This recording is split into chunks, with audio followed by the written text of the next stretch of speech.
From Lagos, the nation's commercial capital, this is the News at 10. Live from Channels Television. Reporting tonight, Kayode Okekiolu.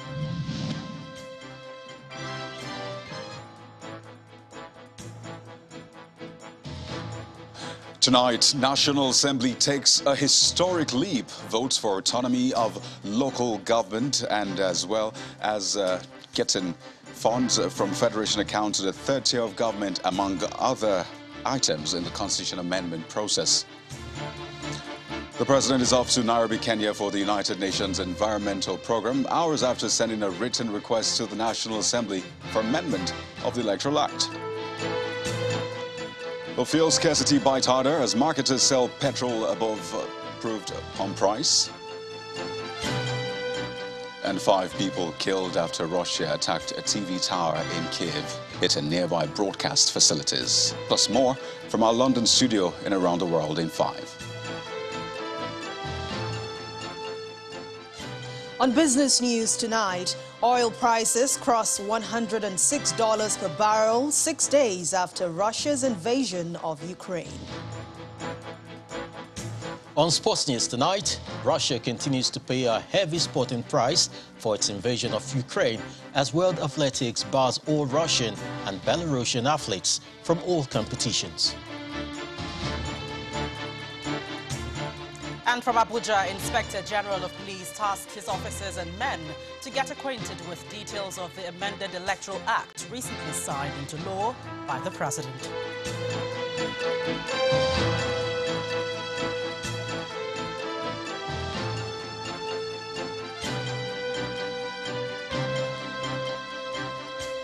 Efforts to overhaul the 1999 Constitution today hit a new milestone as the National Assembly voted to effect some major changes in the ground norm. The process, which began in 2020 in the 9th Assembly, saw lawmakers granting financial and administrative autonomy to all local governments across Nigeria. They also voted for independent candidacy in elections and separated the office of the Attorney General of the Federation from that of the Minister of Justice. The lawmakers, however, voted against pension for presiding officers and threw away all gender bills. Our correspondent, Linda Akibe, reports.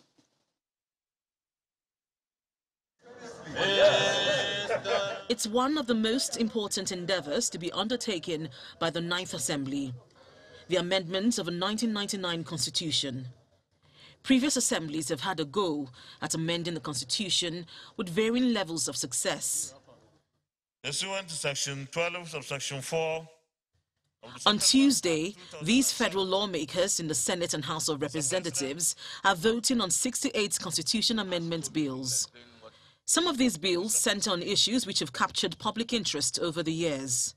Enforcement of legislative summons. Voting begins, and legislators in both chambers are in favor of bills devolving powers from the center to the federating units, namely local government financial autonomy, financial independence of state houses of assembly and state judiciary, to move airports from the exclusive legislative list to the concurrent legislative list, to allow states generate, transmit and distribute electricity in areas not covered by the national grid, and to move railway from the exclusive legislative list to the concurrent legislative list, to move value-added tax to the exclusive legislative list. It's a bill for an act to alter the provisions of the Constitution of the Federal Republic of Nigeria 1999 to establish local government councils as a tier of government and guarantee their democratic existence. Legislators in the Senate and House of Representatives vote in favor of some constitution amendment bills for good governance and welfare of citizens, namely time frame for the submission of names of ministerial and commissioner nominees, time frame for conduct of census, separation of the office of the Attorney General from that of the Minister of Justice, free and compulsory basic education. It's time frame for the submission of the names of ministerial or commissioner nominees. Result: yes 93, no 1, abstain 0, total 94, This bill is also passed. On bills to guide the electoral process, legislators in both chambers vote in favor of independent candidates, restriction of formation of political parties, but they also threw out bills on termination of tenure on account of change of political party and diaspora voting. However, some critical bills failed, namely procedure for overriding the president's veto for constitutional alteration, timelines for the determination of civil and criminal cases, and virtual court hearing. Also, some bills personal to the legislature were thrown out, namely pension for presiding officers of the legislature, immunity for presiding officers and heads of judiciary. Also, all gender bills were thrown out. Federal lawmakers in the Senate and House of Representatives have concluded voting on all 68 constitution amendment bills. These bills will now be sent to the state houses of assembly for voting. Now, we really did not see much bills with direct impact on the security situation in the country. Curiously, the bill which seeks for the creation of state police, which has been agitated for by many Nigerians, was not included in this phase of constitution amendment. From the National Assembly, Linda Akibe, Channels Television News. Well, it didn't go down well for the 4 women-centered bills in the constitution amendment process, as they all failed to pass at the National Assembly. Well, lawmakers voted massively against the bills, including the creation of special seats for women at the National and State Houses of Assembly. However, the wife of the Vice President, Mrs. Dolapo Osinbajo, who witnessed the voting in the Green Chamber, believes that this is not the end of the agitation for women's inclusion. Our correspondent, Terry Kumi, has a report. Have you ever heard the phrase, delusions of grandeur? Weeks and months of public engagement and campaigns by female lawmakers and civil society organizations for the women-related constitution amendment bills before the National Assembly, as well as the visit of the wife of the president, Mrs. Aisha Buhari, last week when the constitution amendment bills were laid, all come down to this day. Lawmakers commenced voting for 68 constitution amendment bills, 4 of which are related to women. In the Senate, the first bill to create special seats for women in the National and State Houses of Assembly suffers an instant defeat. This bill has failed, and I reluctantly say so. 3 other women-related bills suffer the same fate in the upper chamber. Based on the information reaching me, in the House of Representatives, a motion is moved to admit the wife of the Vice President, Mrs. Dolapo Osinbajo, but chants of no rent the air. The motion is put to vote and Mrs. Osinbajo is ushered in. 208 members out of 290 present vote against the bill to create special seats for women in the National and State Houses of Assembly. Then it's time to vote for a bill to provide for 35% affirmative action for women in political party administration. Sensing the voting pattern, a lawmaker and the speaker appealed to members for at least a reduction in their allocation to no avail. We may be able to reach a form of a consensus on this floor on the need to ensure greater participation for our women folk without necessarily discriminating against the men folk by reducing the percentage proposed in this clause from 35 to 15. They come out en masse to vote for you and I. You cannot now be seen working against their interests. This particular provision on party administration, I will publish this vote. Another to allow women take up indigenship of their husband's state also suffers the same fate. After sitting through the sad turn of events, a disappointed wife of the Vice President, Mrs. Dolapo Osinbajo, takes her leave. The demand was because we have capacity. We don't believe it is a favor. We know we have the capacity. And we know this isn't the end of the story. The Minister of Women Affairs and other female lawmakers are also disappointed. What has happened has taken us years back. However, this is a time for women to sit back, unite, and be one. I do not want to believe that even people who co-sponsored the bill came out this morning to vote against what they are part of sponsoring. There are policies that affect only women, and it only those of us that pinches that can know how to address such issues. In a last-ditch move, the Speaker gives special consideration to a bill to provide for a minimum of 20% for women in ministerial and commissioner nominees. The system is down. I'm going to put the questions. Those in favor of the 20% for women, say aye. Those against, please say nay. Clearly, 230s, the ayes have it. 20% for women. This turns out to be a fruitless move as the bill was rejected by the Senate. Female lawmakers are furious, disappointed with the turn of events and in their male colleagues. In the coming days, the reactions from the civil society organizations will not be mild, considering how much work was put into ensuring that these female-related bills are passed by the National Assembly. Terry Ikumi, Channels Television News. And more reactions to the decisions of the federal lawmakers on the Constitution Amendment. Senior Advocate of Nigeria, Professor Etse Sage, is criticizing some of the positions of the lawmakers. Professor Sage picked holes in the granting of financial autonomy to local government and the rejection of women-centered bills, among other issues. He was a guest on our program, Politics Today. The local government is a creature of the state. It belongs to the state 100%. Federal government and the Constitution have nothing to do with it. So it is for the state to determine how many local government it wants, what is the type of local government it wants.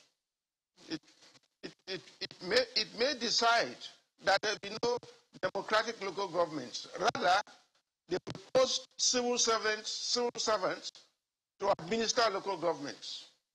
We had that under the colonial government. We had district officers running local governments. So the state has nothing to do with it. The federal government has nothing to do with it. It shouldn't be the Constitution. That's a state matter. Giving a level playing field. Women still cannot compete with our men for political positions for all reasons. Some of the reasons I hear is that meetings are held at night and the women cannot attend such meetings, which is fair enough. But I think what the National Assembly should have done would have been to make provision for a certain percentage of seats for women in the legislatures. And so that whether they contest with men or not, they will be guaranteed that minimum number of seats. So to that extent, I think the House that rejected the bill was wrong. I don't like that language, to summon. You don't summon your head of state. The head of state is the #1 citizen of this country. He is a representative at the international level. And he has to be respected. You can't summon him. I think these are houses of assembly and National Assembly should be very careful of the sort of mentality they have and the sort of language they use. If they say invite, you can invite, and you don't need to make it compulsory. A head of state who is in tune with the way the country is being run and has an interest in the way in the way this country should be governed, will respond positively to the genuine invitation by any assembly, whether national or state. In part two, after the break, President Muhammadu Buhari writes the National Assembly proposes amendments to the Electoral Act, which was recently signed into law. Stay with us.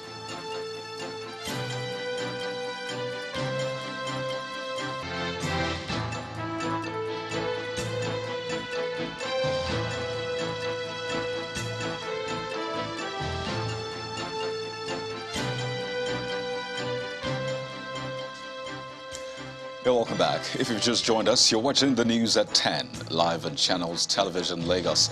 A reminder of our top stories. National Assembly takes a bold step, votes for autonomy of local government and direct transfer of funds from the Federation accounts to the third tier of government, among other items in the Constitution amendment process. President Muhammadu Buhari off to Kenya for the United Nations Environmental Program, hours after sending a written request to the National Assembly for amendment of the Electoral Act. Fuel scarcity bites harder as marketers sell petrol above approved pump price.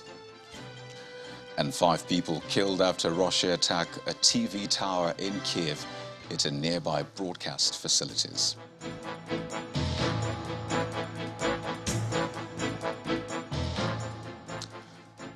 The National Assembly has received a letter from the President seeking an amendment to the Electoral Act 2022, which he signed last weekend.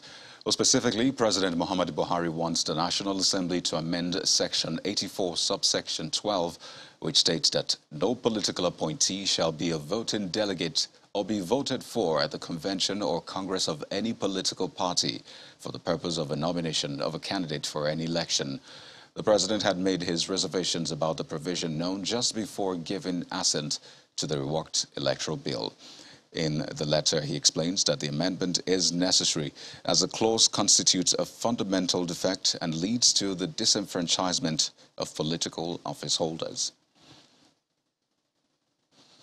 Meanwhile, the President today addressed the Alumni Association of the National Defense College in Abuja, where he urged Nigerians to get more interested in working with security agencies to tackle the myriads of challenges facing the country.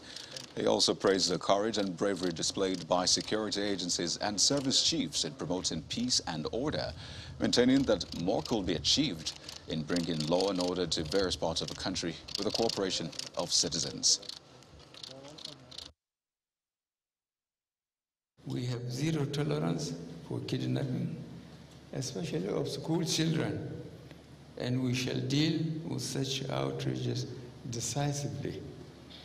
The disruption of our educational system and economic activities will not be tolerated. I have directed that all cases relating to security breaches, economic sabotage across the entire nation be immediately addressed. Let me add here that the armed forces have been deployed in virtually all states of the Federation to combat any security challenges. Security is not just a military concern, but a challenge for all Nigerians. No matter the amount of money invested in military operations, without the support of the people, display of patriotism and preparedness for everyone to be ready to take ownership of securing our environment, success will be limited. Consequently, we must look beyond the military and the security agencies for enduring solutions. His address at the Defense College, President Buhari departed Abuja for Nairobi, Kenya, to participate in the commemoration of the 50th anniversary of the United Nations Environmental Program, UNEP, scheduled for March the 3rd to the 4th. His visit to the East African nation follows an invitation by his Kenyan counterpart, President Uhuru Kenyatta. President Buhari is expected to deliver the national statement of the country and participate in high-level dialogue sessions on the environment at the event. From Kenya, President Buhari will proceed to London for a routine medical checkup that will last for 2 weeks.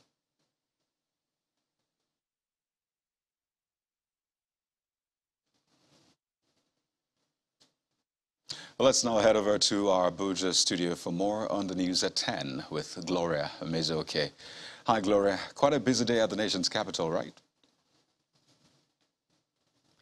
Hello, Kayode. You could say that again, but away now from the presidency, the Inspector General of Police, Mr. Usman Alkali Baba, is challenging men and officers of the Nigerian police to get copies of the newly signed Electoral Act and acquaint themselves with its provisions ahead of the 2023 general elections.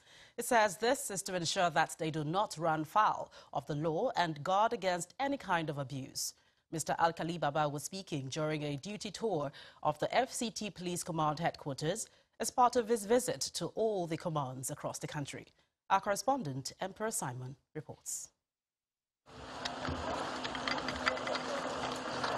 Duty calls, and the Inspector General of Police, Mr. Usman Alkali Baba, is on a nationwide tour of all commands under his authority, the first being the FCT Command. He inspects the quarter guard, mounted in his honor.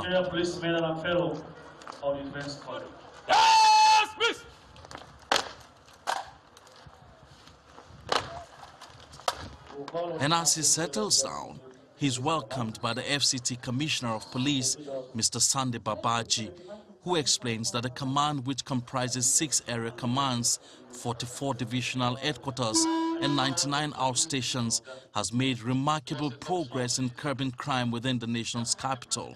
We arrested 32 armed bandits while 11 died during raids of their camp. 22 armed robbery suspects, popularly called one-chance robbery suspects, have all been arraigned in court. The arrest of 162 armed robbery bandits and terrorist suspects. Mr. Alkali Baba commends the efforts of the command in tackling crime in the nation's capital, but he is concerned about managing the excesses of officers under the command. Whatever crime measure you have, you must use it effectively, and you must use it with the fear of God. And therefore, I implore you very well to check your excesses in roadblocks and in particularly in stop and search that is being done by all divisions, all formations.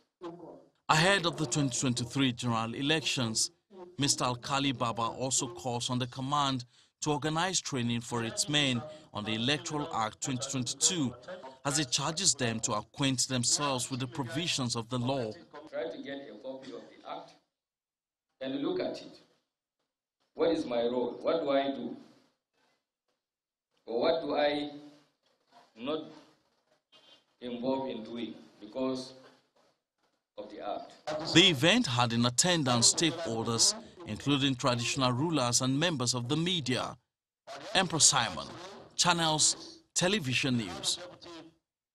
And to politics, Governor Atiku Bagudu of Kebbi State has debunked insinuations in some quarters that there is a plan to further shift the scheduled date for the National Convention of the All Progressives Congress from March 26. In a chat with State House correspondents after governors of the APC met with the president in his office today, the chairman of the Progressives Governors Forum and governor of Kebbi State, Atiku Bagudu, maintained that the party will stick to the March date. Convention, which is slated for March 26, and are working hard to ensure that on March 26 we have our convention and elect our national officers, and that remains the case. The 22 governors of APC are united behind the party and behind the Mr. President.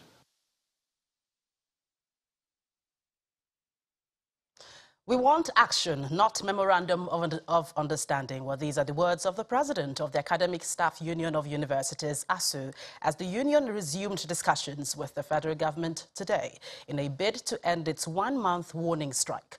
At the resumption of the meeting at the Ministry of Labour and Employment, the minister, Dr. Chris Ngige, expressed optimism that all pending issues will be resolved.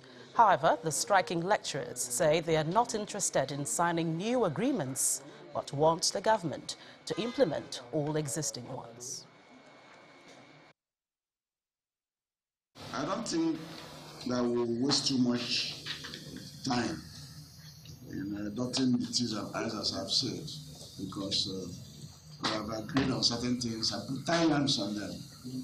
So If there are timelines at 1 week or 2 weeks, there are some of the issues we discussed, and the assignment was given to both ASU and to the government side to conjointly deal with. So I'm hopeful that with this meeting we will be able to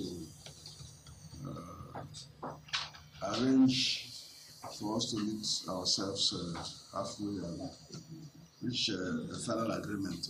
All these issues we are discussing, we can resolve it in 1 week.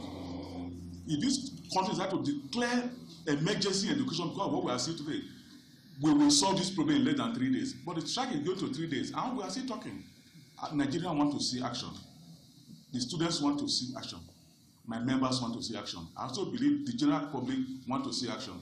And I believe this can be done easily if the leadership of this country believe that in education, if they believe that there are crises in Nigerian education, primary, secondary, and university, if they believe that we are losing so much money, we are losing heavy quantum of money to other countries because we need to fund our education.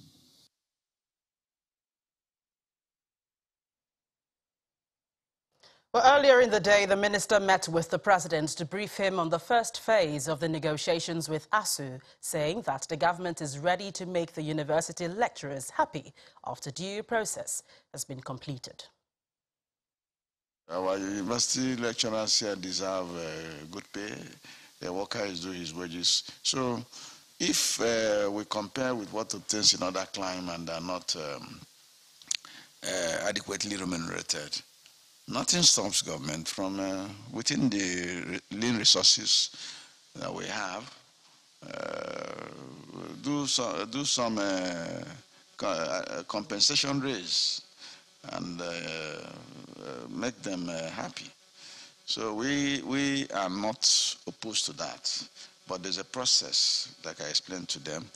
The process is that the committee, internal committee in the Ministry of Education, headed by chair of pro-chancellors, will submit their report, and the report will be looked at by the officials of the ministry in conjunction with the National Salaries, Incomes and Wages Commission, so that they make sure that none of the allowances so proposed runs counter to government extant fixtures. Say, example, if you are talking about per diem for university lecturers, you will not make it different or be above what is in the Eastern Circle. Well, fuel subsidy continues to be a controversial subject, but the Nigeria Extractive Industries Transparency Initiative is restating its position on outright removal of subsidy. According to the Executive Secretary of NATI, Mr. Ogbonnaya Orji, no country can make any progress in spending such an amount on money on subsidy. Mr. Orji was addressing journalists in Abuja. Subsidy is a disease. Subsidy is a burden to the government. It's a burden to the people. But we take, it needs a very, very deep understanding to understand. 90 reporters always subscribe to the fact that 90 recommended from a long time that subsidies should be removed. But what we don't have no power to decide, because the facts and the other matters are different, is how and when it should be removed. It's not within our purview. The government is in a better position to consider all other factors which any leader will think about. And that is exactly what I think the president has done. He has considered the social factor, he has considered all considerations. And they believe that, yes, we agree we'll remove, but when and how to remove is something they must do, considering taking the highest premium decision for the welfare of the citizens.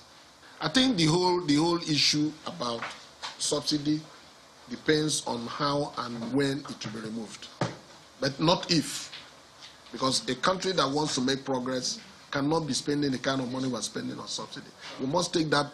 Currently now, people buy petrol for 500 naira. Yes. So how much more could it cost if you remove subsidy? But it's not a decision you just get up one morning. I think government is looking at all the parameters. Well, that's it from the nation's capital. It's back to you, Coyote, for more on the news at 10. Well, thank you, Gloria. You know, the reality is that there is still no let-up in the scarcity of petrol in the country. And Channels Television visited some petrol stations and discovered that motorists still find it difficult to buy the product, while independent marketers are beginning to sell above the official pump price in different parts of the country. It's week 4 of the continuing fuel scarcity, and what was an already difficult situation may have become worse for motorists, as most petrol stations visited either do not have the product for sale or have it in stock, but for some reason are making motorists wait in long queues, spilling into the expressway. It appears to have become a desperate situation, causing tempers to flare, especially here at the 40 oil filling station along Ikorodu Road, where Channels Television crew was threatened by touts and shown the exit door. At other stations where the product is available, motorists wait endlessly in long queues where petrol attendants allegedly indulge in sharp practices. Maybe another cars that just come now, maybe they'll tip them with, let me, 500 or 1,000. They will allow them to enter. And we that we are even on the queue, they don't even allow us. Yesterday evening, they offload 2 tankers here. So they do it purposely, they don't want to sell fuel, for my own observation. Buyers seeking to fill their jerry cans for home or business purposes have similar tales of woe to share. So I've been here since like 30 minutes. Although there they sell fuel per litre 165, but they collect 500 naira for keg. Then they sell here 190, then they collect 200 naira per keg. Their revelations about the price per litre imply that the price displayed on the fuel pump is only a mere formality. In Ibadan, the Oyo State capital, the fuel scarcity has worsened as independent marketers sell fuel as high as 280 naira per litre. The product is in particularly short supply, as the fuel filling stations selling at the official pump price have monstrous queues to deal with. Motorists here say they have spent nearly half the day on the queue, while traffic congestion has become a common sight in areas where fuel is being sold. This is what we do every morning. You come here very late, very early in the morning, like 6, 7, or after you drop the kids off at school. And what is the time now? This is 5 minutes to 3. I've been to Bovas. I was there for like an hour. It's crazy. People are fighting. It's not moving. I left there. I went to Erano. They said they are out of fuel. So I come back here. In Abeokuta, the Ogun State capital, many petrol stations are under lock and key, while those selling have a crowd of frustrated buyers to contend with. Citizens are calling on the relevant authorities to do the needful to ameliorate the situation. But as you can see, the way people are here for hours struggling to get fuel, which is not good. So I think that our government should think of what to do so as to stop all this menace. And motorists in Dutse, the Jigawa state capital, lament the continuing fuel scarcity as they join long queues at filling stations to refill their tanks. Some say the long hours spent on the queue is preventing them from other activities. Others have resorted to buying from black market merchants who sell at exorbitant prices. It's an ironical situation in Cross River State as the pump price of fuel remains the same and filling stations are not so congested. And as the fuel scarcity bites harder, the NNPC is yet to make good its promise of importing additional 2.3 billion litres of petrol to complement the existing 1 billion litres as part of measures to address the situation.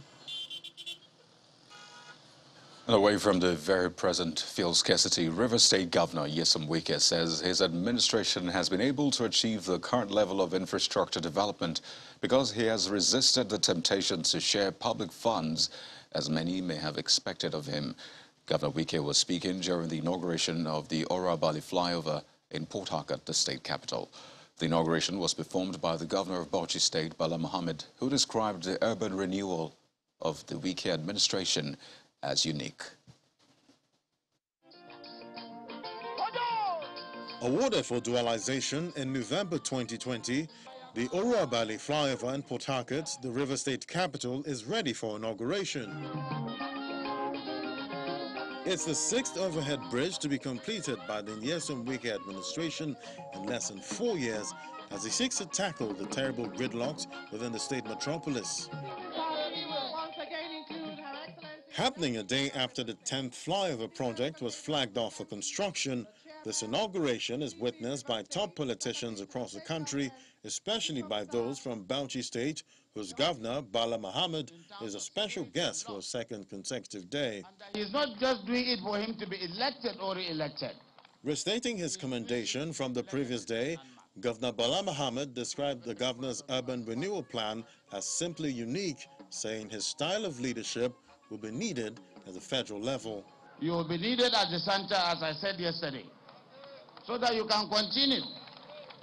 And the spirit of continuity, he inherited projects and programs abandoned. He didn't abandon them. He completed them. And he is doing new ones. And even the new ones that he is doing at the bias of exit, he is making sure he completes them. And of course, for us to show him dynamism and continuity, we want him to come and partner with us at the center so that that continuity will continue at the center and he will bring a pleasant effect on Rivers and on Nigeria. For Governor Wike, his administration has almost fulfilled all promises on project delivery, so the time has come for economic empowerment and human capacity building. Now that we have done virtually everything we have promised Rivers people, this is the time now we have to play politics of stomach infrastructure.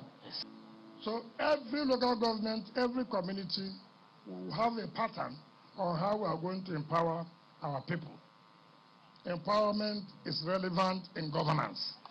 For the River State government, every project by the Wike administration is to solve a critical challenge, and this flyover at the CFC and Kaduna Street Junction, situated in between other flyovers, is to tackle the traffic challenge on the busy Aba Express Road. And out of the courts, the principal of Darwin College, Lagos, Adebisi Laiwola, has told the coroner's inquest that the school was in the process of investigating an allegation that Sylvester Oromoni Jr. was bullied when it got the news of his death. The principal gave this testimony today at the proceedings to unravel the circumstances behind the controversial death of the 12-year-old student. Mrs. Laiwola, who was testifying as the 10th witness in the proceedings, said she has been the principal of the school for the last 4 years. While recounting the events leading up to the news of the death of late Sylvester, the Darwin College principal broke down in tears and the coroner ordered a 10-minute break to allow her regain her composure and continue with her testimony. Subsequently, during a cross-examination by counsel to the Oromoni family, Senior Advocate of Nigeria, Femi Falana, the principal testified that there was no cult in the school. Magistrate Mikhail Kadiri then adjourned further proceedings to March the 7th and 8th. Well, it's time for business news on the news at 10. Here's Anne Waodo. Banking, so easy, so simple. Dial *894# now to experience it. You first, First Bank.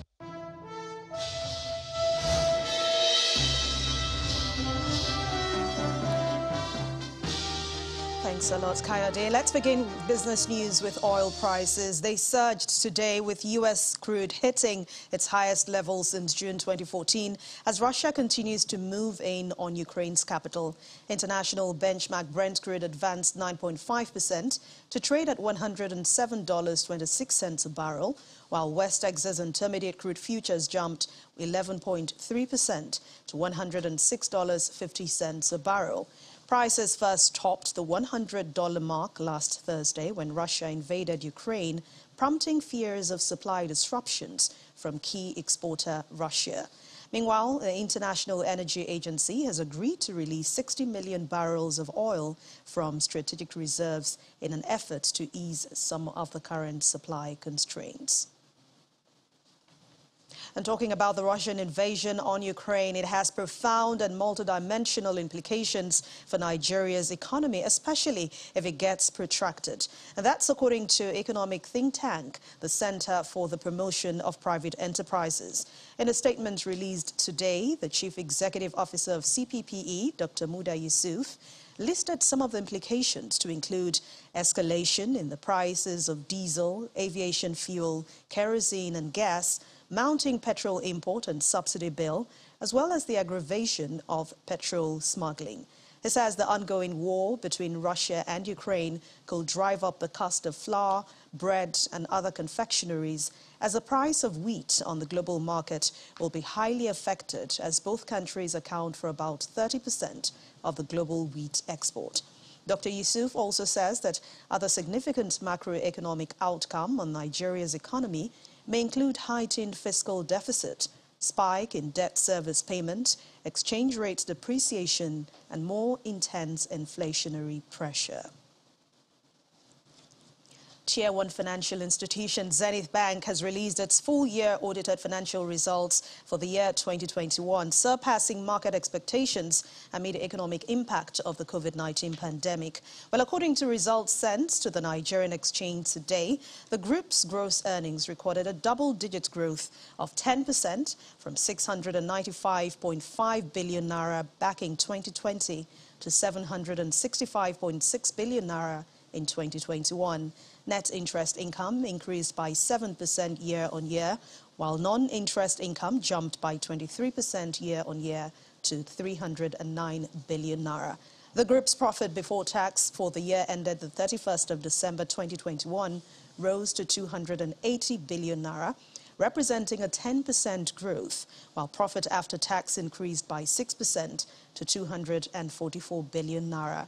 At the same time, the bank's total assets grew by 11% to close the financial year 2021 at 9.45 trillion naira, while customers' deposits edged up 21% to close at 6.47 trillion naira, coming from 5.34 trillion naira, which was recorded in 2020. Earnings per share grew by 6% to 7 naira 78 kobo as at the 31st of December last year, and the bank is announcing a proposed financial dividend payout of 2 naira 80 kobo per share. Zenith Bank has continued to distinguish itself in Nigeria's financial sector, earning the bank several recognitions, including Best Commercial Bank in Nigeria in the World Finance Banking Awards of 2021, the Best Bank in Nigeria in Global Finance World's Best Banks Award 2020 and 2021, among other awards. Mobile transactions in Nigeria hit 8.07 trillion naira within 5 years, as the number of telecommunications subscribers rose by 34.91% to 195.12 million as at the end of last year. According to latest reports coming from the Nigeria Interbank Settlement System and the Nigerian Communications Commission, that figure, which represents an increase of more than 4,000%, coming from 196.29 billion naira recorded in 2017. Further analysis of the NIBSS reports indicates that the volume of mobile transactions surged to 284.5 million in 2021, and this has been attributed to increase in mobile channel to change in behavior of bank customers as a result of the COVID-19 pandemic. Let's now head to the equities market. It began positive today in transactions, but let's hear the details from Laddie Williams.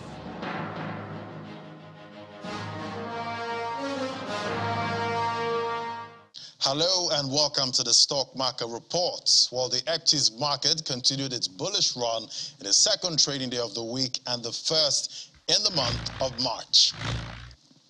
The All-Share Index rose higher by 0.19%, reaching an all-time high at 47,452 points, boosted largely by gains in MTN Nigeria, Seplat Energy, and Unilever. Total turnover was very impressive, as over 370 million units of shares were traded in more than 6,000 deals, which led to a 178% increase in value of transactions at 7.85 billion naira. However, sectoral performance was not as bullish as most key indexes were in the red.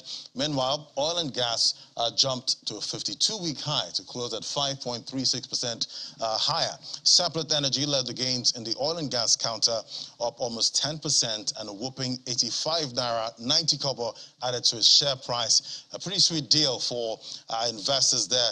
So it's no surprise Seplat topped the gainers chart for today, while the trio of FCMB, Transcorp, Zenith Bank topped the top trades by volume.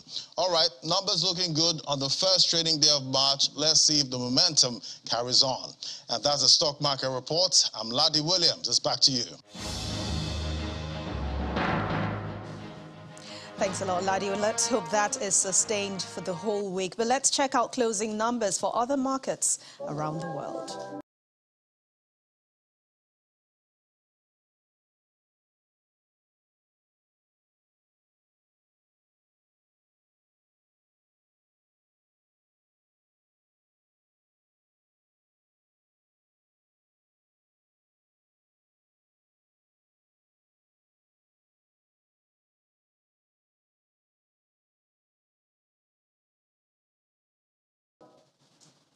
And that's business news for tonight. Thank you for watching. I'm Anne Nwawadu. The rest of the news at 10 continues now with Coyote. Banking, so easy, so simple. Dial *894# now to experience it. You first, First Bank.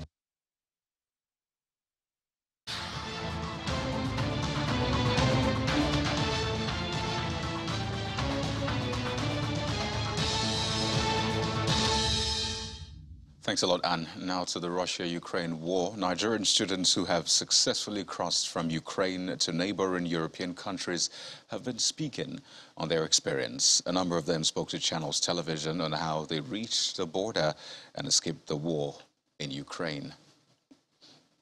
Out of the hundreds of thousands of people waiting at various border points surrounding Ukraine, a number of Nigerian students have been able to cross the border into various countries. We have been following the story of Belumi and her friends, students at Venezia National Medical University, who had to flee attacks by Russian forces. Thankfully, they've made it to the Romanian capital, Bucharest, all thanks to the Romanian officials and officials from the Nigerian mission there. Once you enter the Ukrainian border, like you are good to go, because the Romanian border didn't give us stress at all. When we entered there, they picked us up. Then we were able to see the consular that showed us where to go to. They were really nice. Both Romanians and the Nigerian government in Romania, they are really nice. They took care of us, put us in a bus, some of us in hotel, and then they paid everything. We didn't spend a dime. Other Nigerian students such as Jessica, Olaleye, and Aziz recount stories of luck and friendship that eased the hardship faced in trying to leave Ukraine. The fact that I just wanted to get out, I was like, I could do it. If I got tired, I sat down. I didn't even know it was 12 hours till I sat down and I checked my phone. They had been working for 12 hours. And I hadn't even gotten to the border yet. I had to sleep and start all over again. And the thing that was so painful the most, even talking right now, is the fact that even when I saw a bus going straight from where I was at that moment to get to the Polish border, the officials told me only Ukrainians. I said I was pregnant. I said everything. I begged. I cried. They looked me in the face and said, no internationals, just Ukrainians. Literally, a cat got on board. We saw that the soldiers in charge of the border did not care. They only cared for organization. So we found a way to make sure that the crowd was organized, and then we used it to our advantage to push our people through. At the end of the day, our people were able to pass through the border in a space of about 10 hours. Many Nigerians will be making the inaugural evacuation flight on Wednesday, as assured by the Minister of Foreign Affairs, Jeffrey Onyama. It goes without saying that given the circumstances, many look forward to being as far away as possible from the conflict in Ukraine. Meanwhile, President Volodymyr Zelensky has condemned Russia's missile strike on a TV tower near the Babinyer Holocaust Memorial Center in Kyiv. which commemorates one of the biggest single massacres of Jews during the Nazi Holocaust. Here's Simon Pusey with more in Around the World in 5. Good evening and welcome to the Channel Studios here in London with your international news around the world in 5. The moment a missile strikes the central Freedom Square in Ukraine's second largest city. The video posted by Ukraine's Foreign Affairs Minister.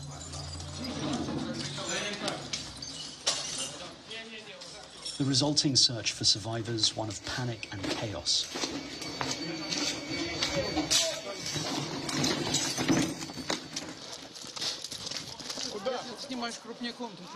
Outside the building, a total wasteland of rubble and debris. Emergency officials say at least 10 people were killed and a further 20 injured during the shelling on the city of Kharkiv. Residents here say the city is on the verge of a humanitarian crisis. Appearing via video link at the European Parliament, President Zelensky called the attack state terrorism. And worse could be to come. These satellite pictures show a massive convoy of Russian tanks and artillery, thought to be 40 miles long, heading towards Kyiv. It's now thought Russia has 75% of its military capability inside Ukraine. And now a new justification from Russia's Foreign Affairs Minister for the invasion, Sergei Lavrov, saying they must stop Ukraine acquiring nuclear weapons. Many of the representatives never got this far in his speech. Dozens of diplomats deciding to walk out in protest. Russians keep attacking kindergartens. The UN General Assembly will vote this week to isolate Russia by deploring its aggression against Ukraine and demanding Russian troops stop fighting and withdraw. No country has a veto in the General Assembly, so the resolution is expected to pass. Before I continue with During the conference, Ukraine's ambassador read out a heartbreaking message from a Russian soldier to his mum before he was killed. Mama, я на Украине. Mama, I'm in Ukraine. There is a real war raging here. I'm afraid. We are bombing all of the cities together, even targeting civilians. Мы бьем по всем городам. We were told they would welcome us, and they are falling under our armored vehicles, throwing themselves under the wheels, not allowing us to pass. They call us fascists. Mama, this is so hard. Boris Johnson is in Poland for talks with the country's Prime Minister. He came under impassioned questioning from a Ukrainian journalist. Because you are afraid. Because NATO is not willing to defend. Because NATO is afraid of a World War III. But it is already started. And these are Ukrainian children who are there taking the hit. You're talking about more sanctions, Prime Minister, but Roman Abramovich is not sanctioned. He's in London. His children are not in the bombardments. His children are there in London. Putin's children are in Netherlands, in Germany, in mansions. Where are all these mansions seized? I don't see that. He went on to say the world needs to prepare for millions of refugees. Putin's invasion has already forced hundreds of thousands of people to flee their homes, and we must prepare for an even larger outflow, perhaps numbered in the millions. But the refugee crisis is already here. More people arriving in this eastern Polish town.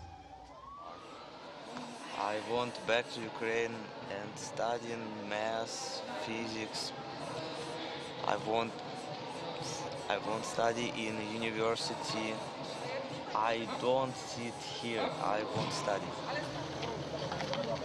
In other news, the east coast of Australia has seen its worst flooding on record.